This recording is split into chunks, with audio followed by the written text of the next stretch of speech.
And it looked like there's a scene from yesterday's game that has went viral involving Caitlin Clark.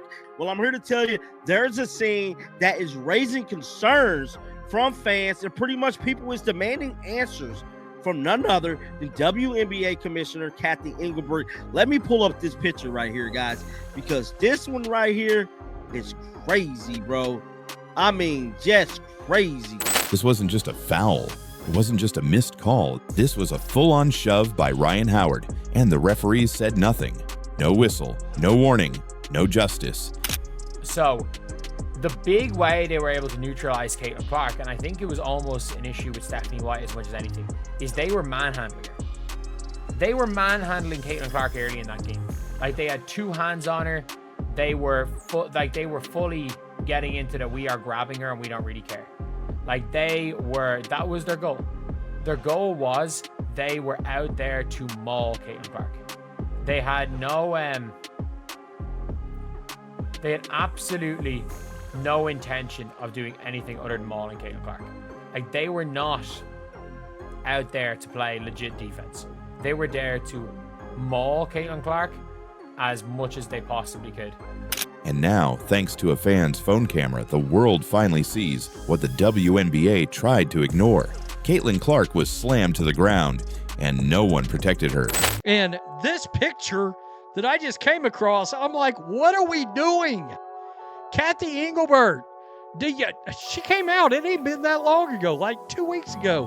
Refereeing's pretty good in this league. In what league? What league allows this? Can you tell me what kind of a move that Ryan Howard's doing here to Caitlin Clark? What is that move? Michael. A lot of us follow Michael. How the F is someone supposed to score when this is what is being allowed to happen to Caitlin Clark on the regular? How the F is this defense? Is this the WNBA or NFL? Ryan Howard didn't just push her once. She kept her pinned down like a bodyguard. And the ref just stood there, watching. It was like they were calling a completely different sport.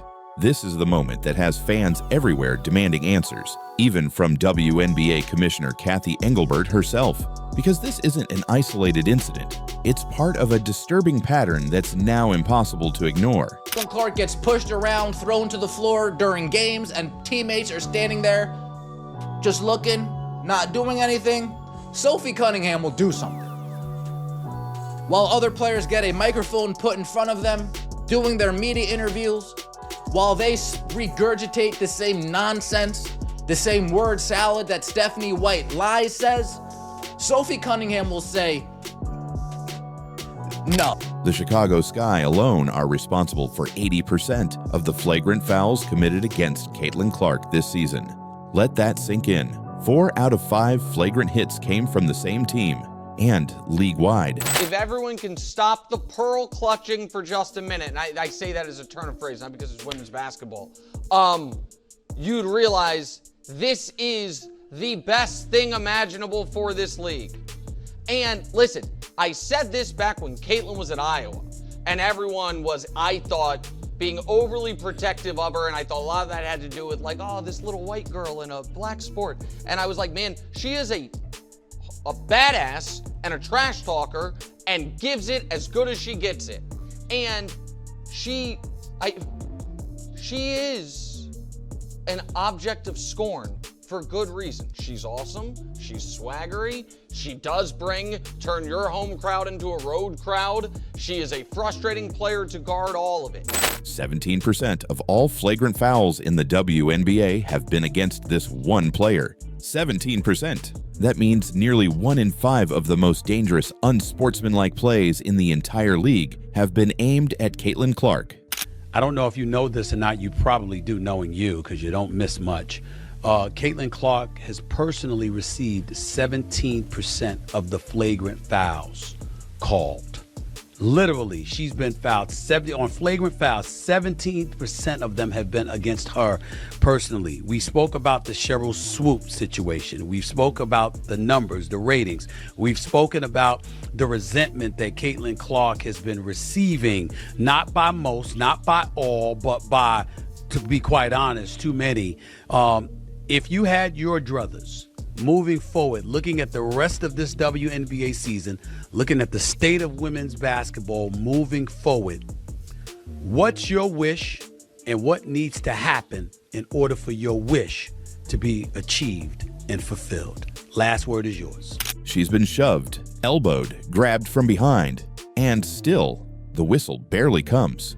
When it does, it's usually after the game, upgraded later when it no longer matters.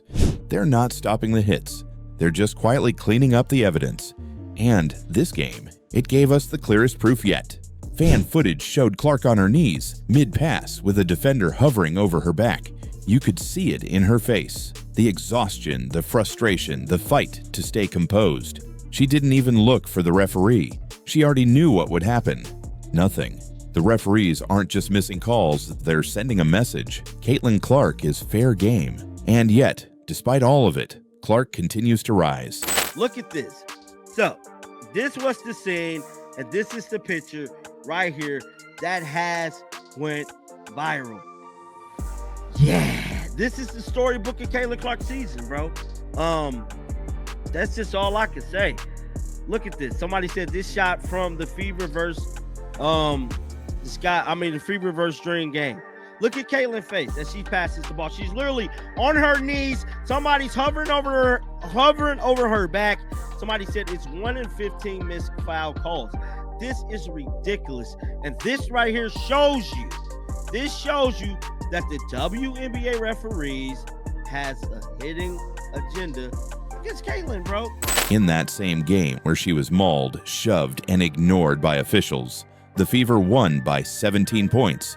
They scored 59 in the second half, their best in 7 years.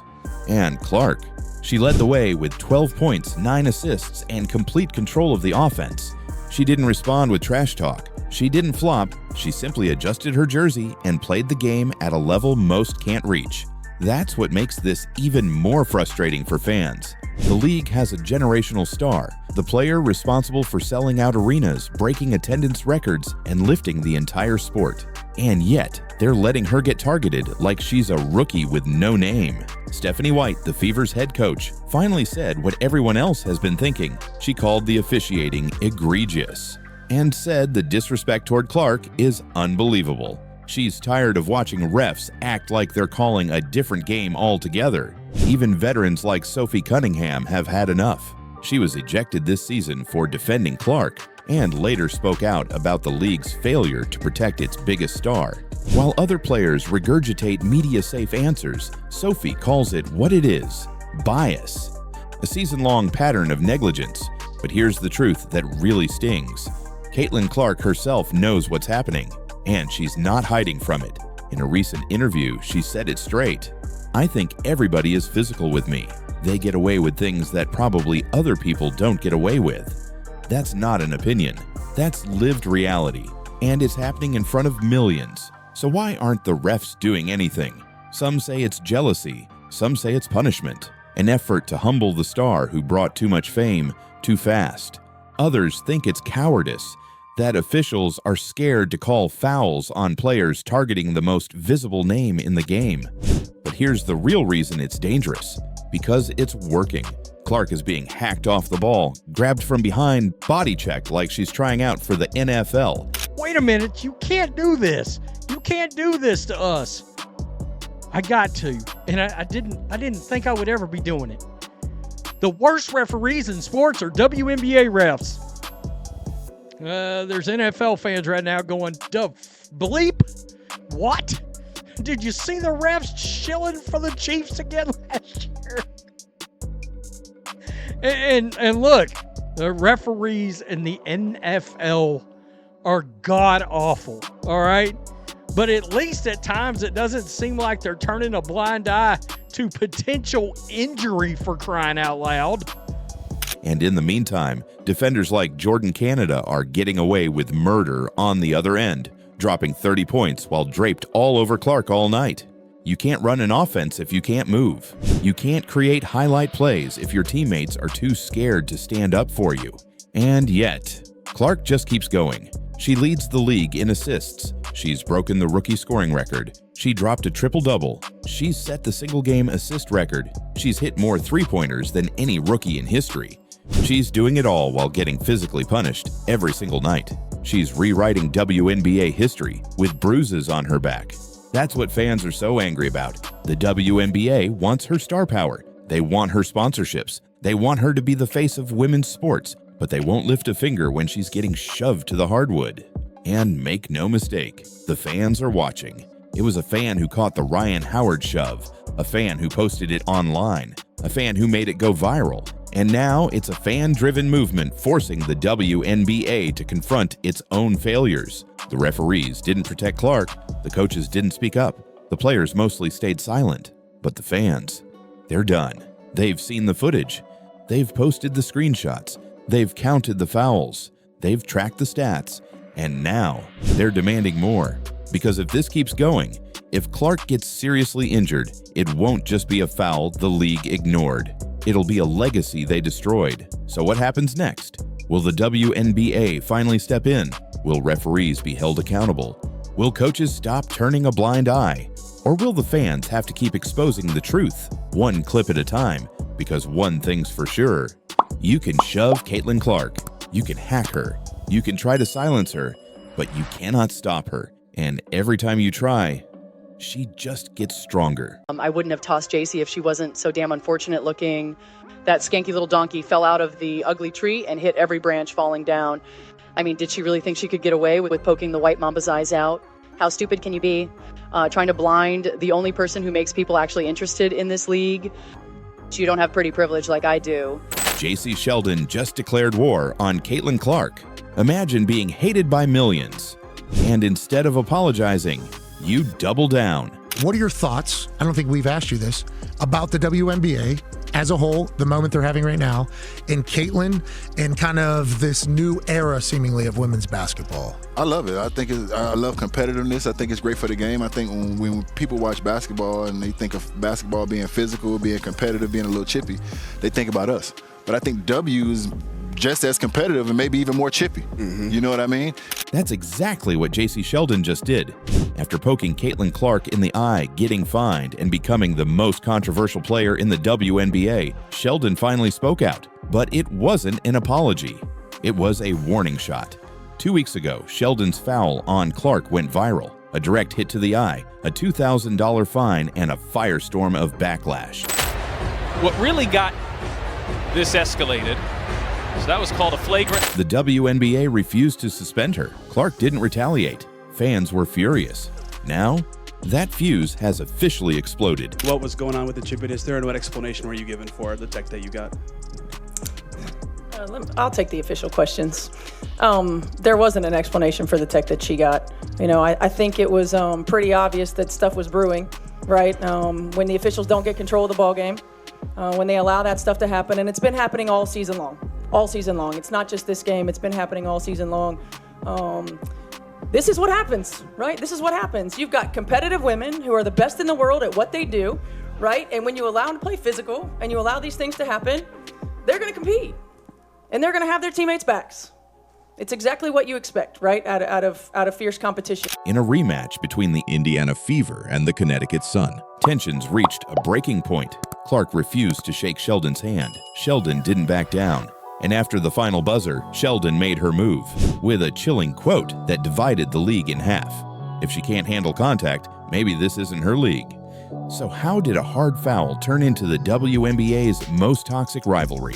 As you guys can see here, JC Sheldon is guarding Caitlin Clark. She swipes her in the eyeball.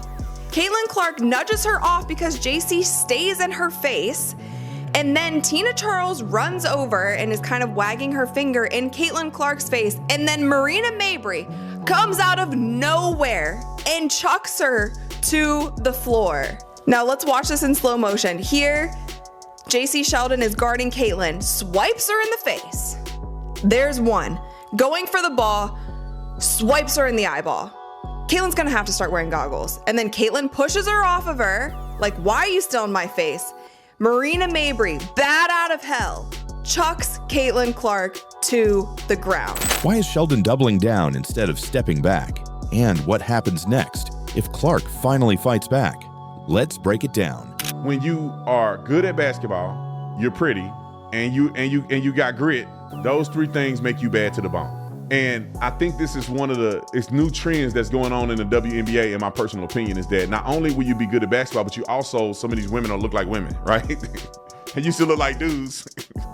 But now they look like beautiful women that are playing basketball. To understand why J.C. Sheldon just declared war on Caitlin Clark, you need to go back 2 weeks. It started with what should have been a routine defensive play, Sheldon rotating over to guard Clark at the top of the key. But what happened next shocked everyone. Sheldon's hand went straight into Clark's face, an eye poke. Clark stumbled backward, clearly in pain. No ejection, just a flagrant one. The ball is so far away. Like, the ball is here. The ball is here.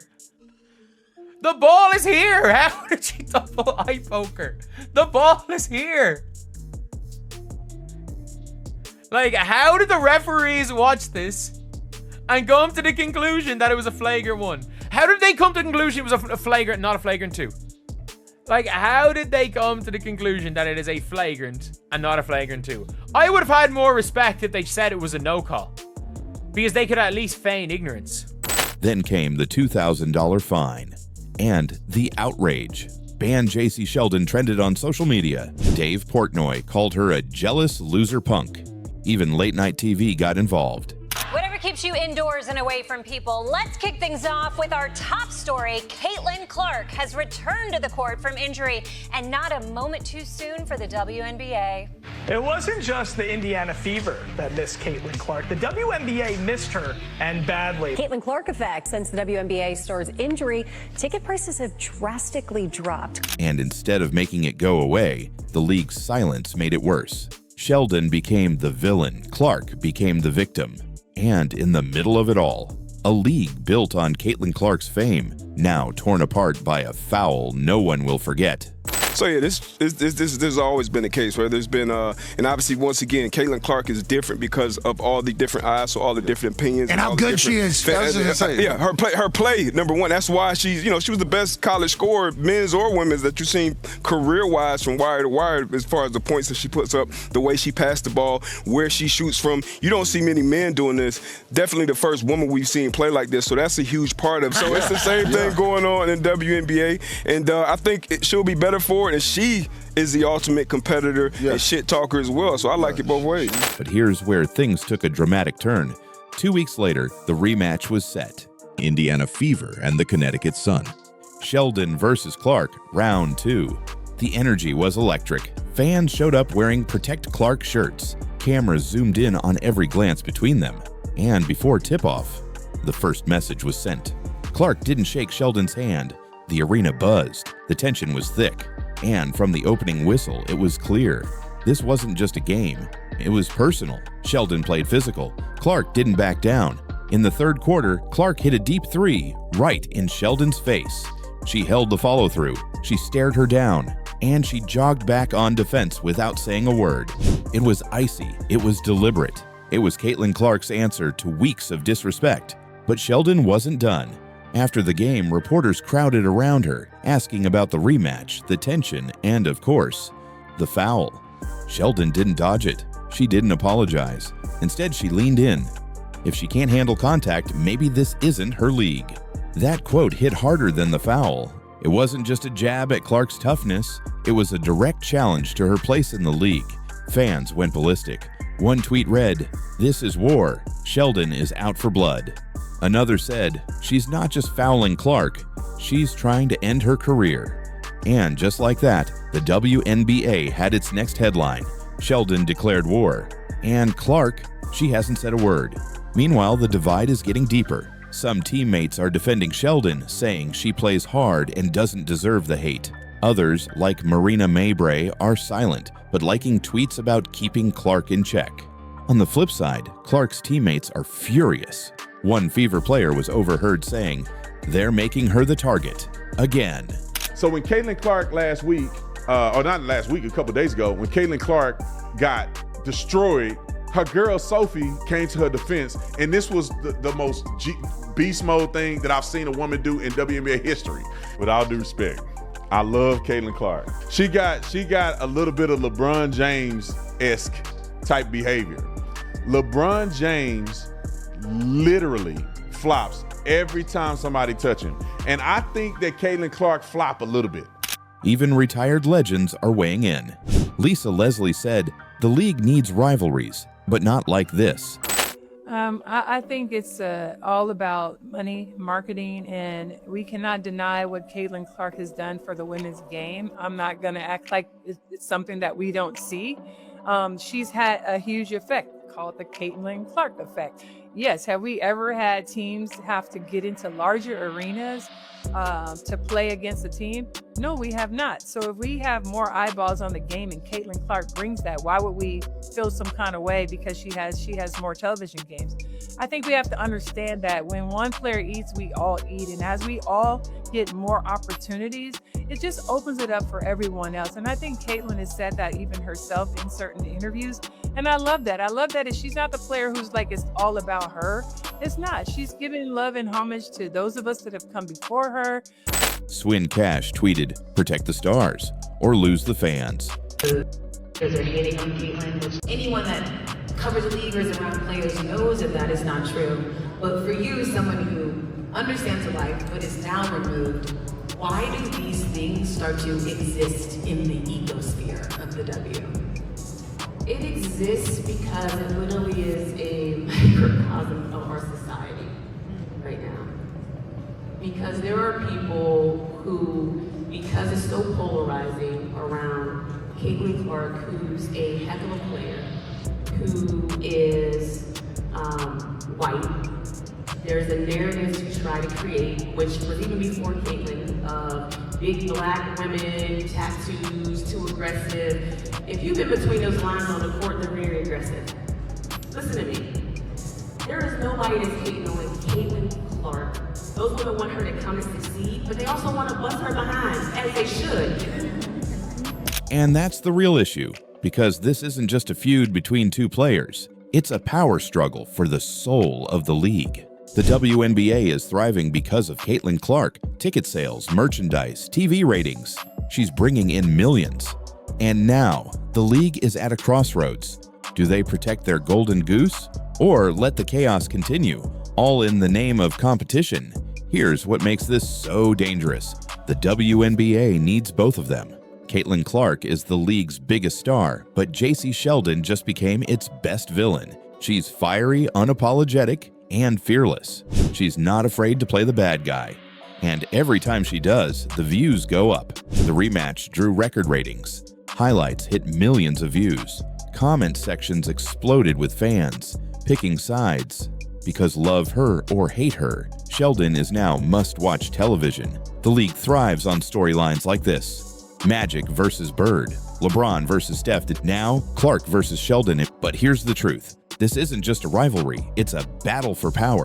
If the WNBA lets Sheldon run wild, they risk losing Clark. But if they silence Sheldon, they lose the drama and the edge that's keeping fans hooked. Right now, the league is walking a tightrope because J.C. Sheldon didn't just foul Clark. She turned on the mic, looked straight at the cameras, and said, "Let's go." She just declared war. And Clark, she hasn't fired back. Yet. But when she does, the WNBA will never be the same. Whose side are you on? Comment below, hit that like button, and subscribe. This war is just getting started.